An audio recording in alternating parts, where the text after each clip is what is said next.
Stewie, Ireland beaten in Belgrade after a really positive start to the game and leading after 39 minutes. It all ended up going horribly wrong. What's your assessment on it? Yeah, it all really went horribly wrong. A moment of poor decision, I suppose, from the goalkeeper Travers for the second Serbian goal. From a move that really didn't have us in any danger. We had players back on the cover.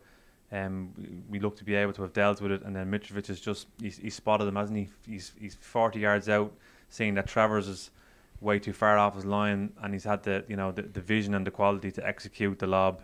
And it seems perfect, to be quite honest with you. And it seems to have just shell shocked Ireland, and it's sort of completely in a split second has undermined everything good we had done for that first 60-65 minutes or so. And we just went into our shell a little bit, conceded the third, and once the third has gone in, it's said it in commentary, you might as well be hung for a sheep as a lamb. We needed to kind of go for it and try and grab anything out of it, which we did do, which shows that there's resilience there, and there's some sort of belief. But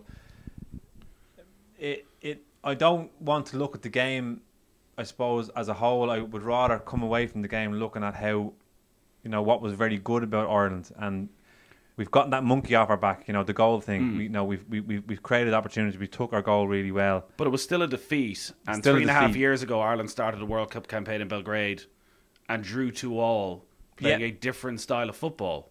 So Yeah, and we hung on. the age-old debate, which is better? Yeah, and we literally just played the whole campaign like that, Nathan, just trying to grab these last-minute equalisers. And I for one don't think that's a constructive or a way to go forward. I think we have to really look at evolving the game, especially the way the international team play, and this is part of it. Look, do you know what? If it doesn't work, if we don't get the results in the next 2, 3, 4 games, Stephen's going to lose his job. It's that simple, okay? But look, while we're here, we might as well try and stick to this this belief that we have, that we need to try and play better football. We're definitely getting there. This is the first game of a qualifying campaign. If you're going to lose one now. It's Serbia away. 3-2 away to Serbia. There's not very much in the game other than one world class goal and a bit of quality. We're down players at the moment as well, so I think we have to stick to the belief that we can still build from here. Does it have to be one or the other, though? Because Ireland, for an hour of that game, did play really well. And as you say, defended solidly when they got possession of the ball, tried to keep it, created a lot of half chances, particularly in that 15-minute spell after half time.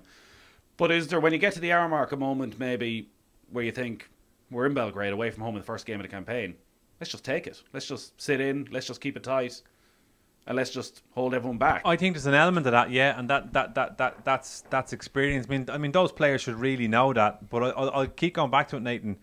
I saw no danger in the goal. It was just a mistake from the goalkeeper. It's that simple. And the fact that you had a player that had the ability to execute that lob, and that's what's really killed us. I think at that time, had we not have conceded, yes, we would have taken a bit of pressure from Serbia, because they'd made changes and they brought off a bit of quality off the bench. But I think we could have dealt with that had Serbia kind of kept playing the way they had been playing. But we're done by a sucker punch. It's a wonderful goal, wonderfully taken goal. I think we just have to come away looking at, did we play better? Did we create chances? And I think we did. We need to tighten up at the back. All right, we need to look at the individual mistakes that's led to the goal, and that's something we can definitely improve on. But a good performance, a good win against Luxembourg on Saturday, and I think the heads will be lifted. What about the team selection and the system he went with? They 3 at the back, managed to get both Seamus Coleman and Matt Doherty into the team. Was it the right system when you look at how the game planned out? You would say it's the right system for that first 60 minutes, wouldn't you? Because we've scored a wonderful team goal. Brown took his goal really, really well, and I thought we had a really good shape on our team. If you want to nitpick at a couple of things, well, you might say that Matt Doherty has he showed up tonight? He's supposed to be our best player. £15 million signing for Tottenham. Didn't see much of him tonight. An off night for him, and we know he's got a lot more quality than that. So, you have to look at, the performances of some of the other players. Cullen, Molumby, Brown. I think they stood up tonight. O'Shea, Clark, very good at the back. Coleman was excellent, really, really top notch tonight. But we ultimately came across a Serbian team that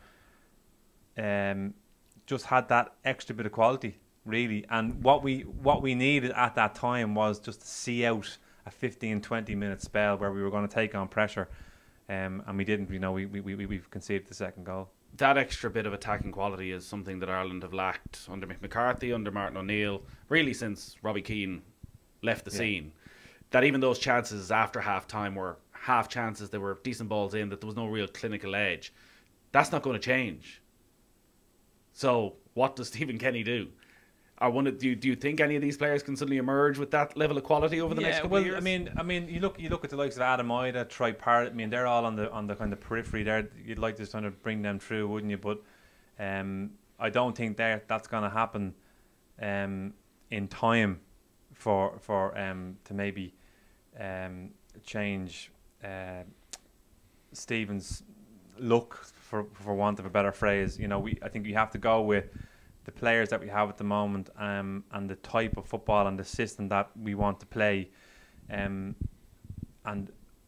I can only see us getting better, Nathan. I don't see us stepping back here. I can see us moving forward. Saturday will tell a huge tale. Well, it's a must win. It's a must win, of course. So we can talk about progress and young players coming through.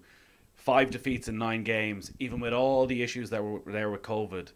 If you don't beat Luxembourg at home, every Irish manager is going to be under enormous pressure. And one of the key things about the Luxembourg game on Saturday is that we're going into that game now knowing we're a possession team. We're a team based on possession.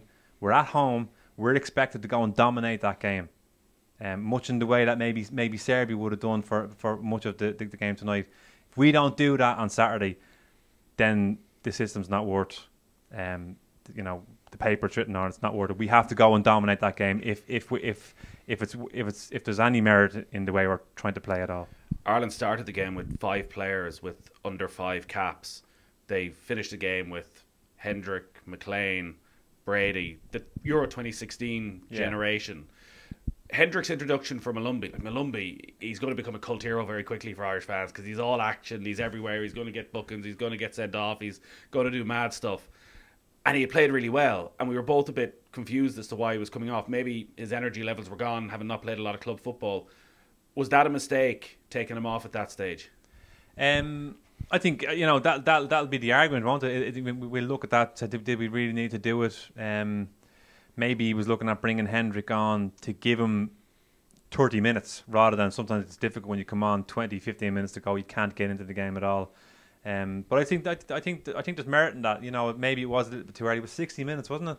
Probably a little bit too early. But ultimately, you're bringing on Jeff Hendrick. I mean, Jeff Hendrick is supposed to be one of our best players. So I don't think the manager should be able to bring on a player like Hendrick, and we should be able to get the same level of energy and aggression from him as you do from Molumby. Okay, Molumby's it's part of his game, but I don't think Molumby, the way Molumby plays, it's very difficult to get 90 minutes of that out of any player. So I think it's really nitpicking. So does he need to change his game slightly, Molumby? I think he will change his game as he gets older. A lot of young players that have high energy like that do ultimately change their game. They learn that they can't do this forever. Plus, you don't get away with it in the modern game. I think it's fantastic what he brings to the Ireland team because he brings that edge. I love a player with an edge because it rubs off on other players, and you need it at times in the game where you need to go get the ball back and inject a little bit of energy into the game. He does that brilliantly. But he'll change. He'll evolve as he gets older when the legs get a little bit tired, and he develops mentally in the game, and he'll learn to pick and choose the times when to do that and when to just keep possession and get on the ball. What Stephen Kenny wouldn't give for 11 Seamus Colemans in his team. He was excellent tonight, the skipper, I have to say. He really showed his quality. I thought he was outstanding, read the game really well, and stepped in when he needed to step in, and great attitude. And yeah, I mean, we just don't have it, Nathan, unfortunately. But it's great to have him back, I have to say, as captain. I feel like we lost him for a couple of years there. I don't, thinking back to the Seamus Coleman a few years ago, looked could have frustrated Frigger. He was a little bit yappy on the pitch. Unlike him, I think he's found himself again, and I think I think he'll only have a huge positive effect on this squad of players. Kenny made some big decisions in his selection. He dropped Shane Duffy, dropped Jeff Hendrick, both really for the first time since Euro 2016. Even though it was a defeat, do you think he goes with a very similar 11 against Luxembourg on Saturday night?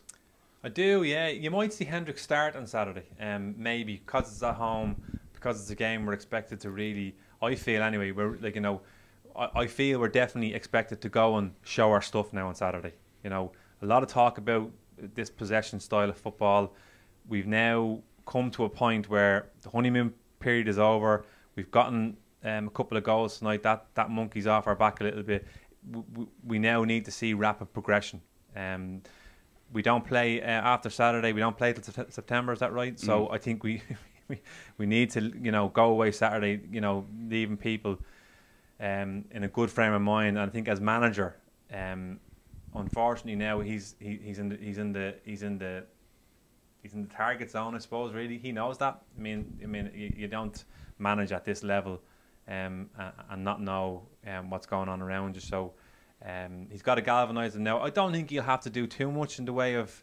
I don't see the players being hugely disappointed with tonight. I think they'll come away thinking, do you know what, we played well. We played well tonight. We probably should have defended the goals better than we did, but we definitely played better tonight. And we're well capable of putting it up to any team. When we have that confidence. So I expect to see a huge improvement against Luxembourg on Saturday. Well, we'll be there at the Aviva. Once again, live commentary. Look forward to it, Stewie. Look forward to it. Thanks, Nathan.